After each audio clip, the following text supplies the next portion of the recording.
Hello दोस्तों, मैं किफन स्वागत करता हूं आपका किफन जीएफ के इस यूट्यूब प्लेटफॉर्म पर।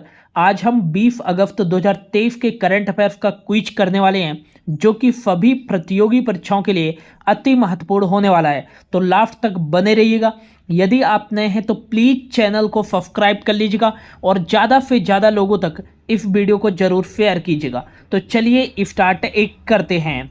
पहला क्वेश्चन है, हाल ही में किस राज्य सरकार ने भगवान बिरसा मुंडा सड़क योजना लागू करने की घोषणा की है? तो इसका जो राइट आंसर देगा ऑप्शन बी। हाल ही में महाराष्ट्र राज्य सरकार ने भगवान बिरसा मुंडा सड़क योजना लागू करने की घोषणा की है। और इस योजना का जो मुख्य उद्देश्य है, जो भी दूर दराज क्षेत्रों में आदिवासी क्षेत्र हैं, उन आदिवासी क्षेत्रों को जो है मुख्य सड़क मार्ग से जोड़ने के लिए या आदिवासी क्षेत्रों में सड़क कनेक्टिविटी को बढ़ावा देने के लिए महाराष्ट्र राज्य सरकार के द्वारा यह भगवान बिरसा मुंडा सड़क योजना लागू करने की घोषणा की गई है। और महाराष्ट्र के वर्तमान में जो मुख्यमंत्री हैं वो हैं एकनाथ शिंदे जी, और यहाँ के हाल ही में डिप्टी सीएम बने हैं उप मुख्यमंत्री अजीत पवार जी। और यहाँ के वर्तमान में गवर्नर कौन है? तो आपको याद रखना है, यहाँ के गवर्नर हैं वर्तमान में रमेश बैस जी। ठीक है ना, इतनी सारी चीज़ें आपको याद रखना है। अगला क्वेश्चन है, इंपॉर्टेंट है, हाल ही में किसे बोलीविया में भारत का अगला राजदूत नियुक्त किया गया है? तो इसका जो राइट आंसर देगा ऑप्शन ए विश्वास बिंदु फपकाल। ये है विश्वास बिंदु फपकाल। इन्हें ही हाल ही में जो है बोलीविया, जो कि एक दक्षिण अफ्रीका का देश है, यहाँ के जो है राजदूत के रूप में नियुक्त किया गया है विश्वास बिंदु फपकाल को। और ये कौन है? तो आपको याद रखना है 1998 बैच के भारतीय विदेश सेवा अधिकारी हैं, ये भी आपको याद रखना है। बोलीविया की जो राजधानी है वो है सुक्रे, और ला पाज यहाँ की लार्जेस्ट सिटी है, और एडमिनिस्ट्रेटिव सेंटर भी जो है ये है आपको याद रखना है ला पाज। ठीक है, नेक्स्ट आपको याद रखना है यहाँ की करेंसी क्या चलती है? तो बोलीवियानो यहाँ करेंसी चलती है। हाल ही में जो है देवेश उत्तम को जो है हाल ही में लिथुआनिया में भारत के अगले राजदूत के रूप में नियुक्त किया गया है, तो ये नाम भी आपको याद रखना है। इंपॉर्टेंट है ऑप्शन सी सुमित फेट। सुमित फेट को हाल ही में जो है हाल ही में निकारागुआ में जो है भारत के अगले राजदूत के रूप में नियुक्त किया गया है। और निकारागुआ के साथ साथ सुमित फेट जो है पनामा के भी राजदूत हैं। ठीक है ना। और विक्रम दुरई स्वामी जो है किस देश में भारत के राजदूत हैं? तो यूनाइटेड किंगडम में भारत के वर्तमान में राजदूत हैं, ये भी आपको याद रखना है। तो यूनाइटेड किंगडम में जो है भारतीय राजदूत को उच्चायुक्त कहा जाता है। ठीक है ना, ये आपको याद रखना है। अगला क्वेश्चन इंपॉर्टेंट है, मोस्ट आईएमपी कर लीजिएगा इस क्वेश्चन को। हाल ही में भारत का पहला 3D प्रिंटेड डाकघर कहाँ स्थापित किया गया है? तो इसका जो राइट आंसर हो जाएगा ऑप्शन डी। कर्नाटक राज्य की राजधानी जो है बेंगलुरु में जो है भारत की पहली 3D प्रिंटेड जो है डाकघर स्थापित किया गया है, और इसे पूर्णतः खोल दिया गया है। और ये है भारत की पहली 3D प्रिंटेड डाकघर। मोस्ट इंपॉर्टेंट है। इसको बनाने में जो है टोटल 43 दिनों का समय लगा है, और इसको बनाया गया है लार्सन एंड टुब्रो कंपनी के द्वारा।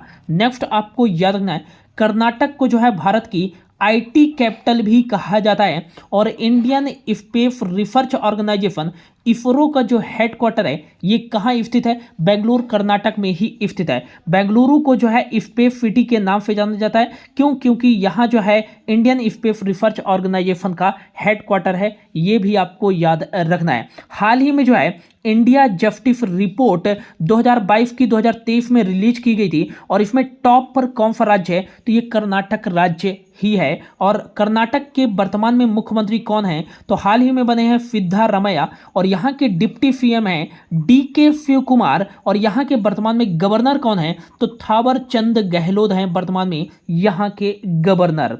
अगला क्वेश्चन है, हाल ही में विश्व फोटोग्राफी दिवस कब मनाया गया है? तो इसका जो राइट आंसर देगा वर्ल्ड फोटोग्राफी डे जो मनाया गया है ये मनाया जाता है प्रत्येक वर्ष 19 अगस्त को। मोस्ट इंपॉर्टेंट है।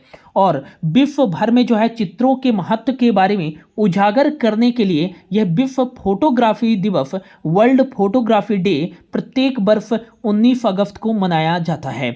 और 2023 में जो है विश्व फोटोग्राफी दिवस की थीम क्या थी, तो आपको याद रखना है लैंड स्केप्स। लैंड स्केप्स जो थी ये 2023 में वर्ल्ड फोटोग्राफी डे की थीम थी। और 19 अगस्त में ही जो है विश्व मानवतावादी दिवस मनाया गया है। मानवतावादी दिवस, ये दिवस भी जो है 19 अगस्त को मनाया गया है, ये आपको याद रखना है। अगस्त माह की एक बार डेट मैं रिवाइज करा देता हूँ। तो 1 अगस्त को जो है विश्व लंग्स कैंसर दिवस मनाया जाता है और वर्ल्ड वाइड वेब दिवस मनाया जाता है। नेक्स्ट आपको याद रखना है 6 अगस्त को हिरोशिमा दिवस, और 7 अगस्त को राष्ट्रीय हथकरघा दिवस, 9 अगस्त को नागा फाकी दिवस एवं विश्व आदिवासी दिवस मनाया जाता है, 10 अगस्त को विश्व जैव ईंधन दिवस मनाया जाता है, और विश्व शेर दिवस वर्ल्ड लायन डे भी 10 अगस्त को मनाया जाता है। 12 अगस्त को विश्व युवा दिवस या अंतर्राष्ट्रीय युवा दिवस मनाया जाता है। 12 अगस्त को विश्व हाथी दिवस भी मनाया जाता है। 13 अगस्त को जो है राष्ट्रीय अंगदान दिवस भी मनाया जाता है। नेक्स्ट आपको याद रखना है 14 अगस्त को विभाजन विभीषिका स्मृति दिवस मनाया जाता है। 15 अगस्त को स्वतंत्रता दिवस मनाया गया है इस साल। और अगला आपको याद रखना है ये है 19 अगस्त को मनाया गया है विश्व मानवतावादी दिवस एवं विश्व फोटोग्राफी दिवस। अगला मोस्ट इंपॉर्टेंट स्पेशली टिक कर लीजिएगा, हाल ही में किसने विश्व अंडर 20 कुश्ती चैंपियनशिप में खिताब जीतने वाली पहली भारतीय महिला पहलवान बनकर इतिहास रच दिया है? तो इसका जो राइट आंसर हो जाएगा हिसार, हरियाणा से बिलोंग करती हैं। इन्होंने 53 केजी भार वर्ग में अंतिम पंघाल ने जो है लगातार दूसरी बार जो है विश्व अंडर 20 चैंपियनशिप में खिताब जीतने वाली पहली भारतीय पहलवान बन गई हैं, और ये हैं अंतिम पंघाल। मोस्ट इंपॉर्टेंट इनसे क्वेश्चन किस तरह से पूछा जा सकता है, अंतिम पंघाल किस राज्य से बिलोंग करते हैं? हरियाणा से। ये किस खेल से संबंधित है? कुश्ती से है। और करंट अफेयर्स की दृष्टि से क्वेश्चन पूछा जा सकता है कि विश्व अंडर 20 चैंपियनशिप में दूसरी बार पदक जीतने वाली जो है महिला पहलवान कौन बनी है? तो ये अंतिम पंघाल बनी है। अगला आपको याद रखना है विश्व अंडर 20 कुश्ती चैंपियनशिप का आयोजन जॉर्डन की राजधानी अम्मान में किया गया, और इसमें भारत की तरफ से प्रिया मलिक ने भी जो है इन्होंने जो है 76 किलो भार वर्ग में गोल्ड मेडल जीता है। और सविता रोहतक की सविता ने 62 किलोग्राम फ्री स्टाइल में जो है इन्होंने गोल्ड मेडल जीता है। और मोहित कुमार जो है अंडर 20 कुश्ती चैंपियनशिप 2023 में भारत के लिए पहला गोल्ड मेडल जीता है। ये आपको याद रखना है, इंपॉर्टेंट है, ठीक है ना। अगला क्वेश्चन है हाल ही में किस राज्य के मैटी केले को जीआई टैग प्रदान किया गया है? तो इसका जो राइट आंसर हो जाएगा ऑप्शन बी, तमिलनाडु राज्य के कन्याकुमारी जिले में जो है उगाया जाने वाला मैटी केला को जो है जीआई टैग प्रदान किया गया है। ये है मैटी केला। ये साधारण केले से जो है अलग है, क्योंकि यह जो है अपने सुगंध एवं शहद जैसे स्वाद के लिए जो है यह पूरे जो है दुनिया में विख्यात है। मैटी केला ये छोटे छोटे होने के कारण इसे लिटिल बनाना भी कहा जाता है। क्या कहा जाता है?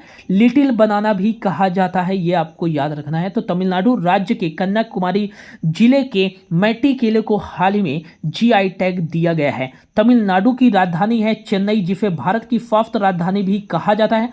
यहाँ के मुख्यमंत्री हैं MK स्टालिन, यहाँ के राज्यपाल हैं RN रवि, ये भी आपको याद रखना है। भारतनाट्यम हजारों बार एग्जाम में पूछा जा चुका है। भारतनाट्यम जो शास्त्रीय नृत्य है वो किस राज्य का शास्त्रीय नृत्य है? तो तमिलनाडु का ही शास्त्रीय नृत्य है, ठीक है ना।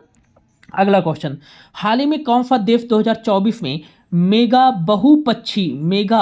बहुपक्षी इसको सुधार कर लीजिएगा, मेगा बहुपक्षी हवाई अभ्यास तरंग शक्ति की मेजबानी करेगा? मोस्ट इंपॉर्टेंट है, और यह किसी भी देश में आयोजित किया जाने वाला सबसे बड़ा जो है हवाई अभ्यास होता है तरंग शक्ति हवाई अभ्यास।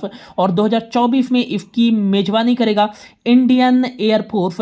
भारत जो है इसकी मेजबानी करेगा 2024 में। और 2024 में फ्रांस, जापान, अमेरिका, ऑस्ट्रेलिया और जो है ब्रिटेन की सेना के साथ साथ 12 देशों के प्रमुख वायुसेना जो है इस अभ्यास में जो है शामिल होंगे, और ये भारत में आयोजित किया जाने वाला सबसे बड़ा हवाई अभ्यास होने वाला है, ठीक है ना।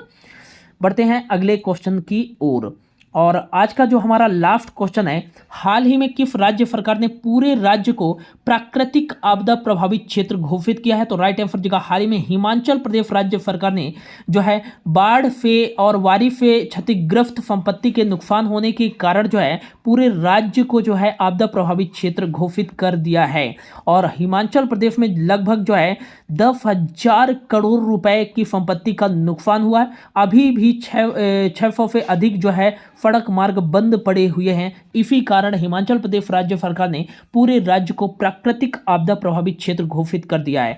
हिमाचल प्रदेश की 2 राजधानियां, एक है शिमला यहाँ की समर कैपिटल और एक है धर्मशाला यहाँ की विंटर कैपिटल। यहाँ के मुख्यमंत्री हैं सुखविंदर सिंह सुक्खू, यहाँ के राज्यपाल हैं शिव प्रताप शुक्ल, ये भी आपको याद रखना है। तो ये था दोस्तों हमारा जो है आज का करंट अफेयर्स का क्विज। होप आपको अच्छा लगा होगा। यदि अच्छा लगा हो तो प्लीज ज्यादा से ज्यादा लोगों तक शेयर कीजिएगा और चैनल को सब्सक्राइब भी कर लीजिएगा। Thank you so much for your watching. मिलते हैं अगली वीडियो में।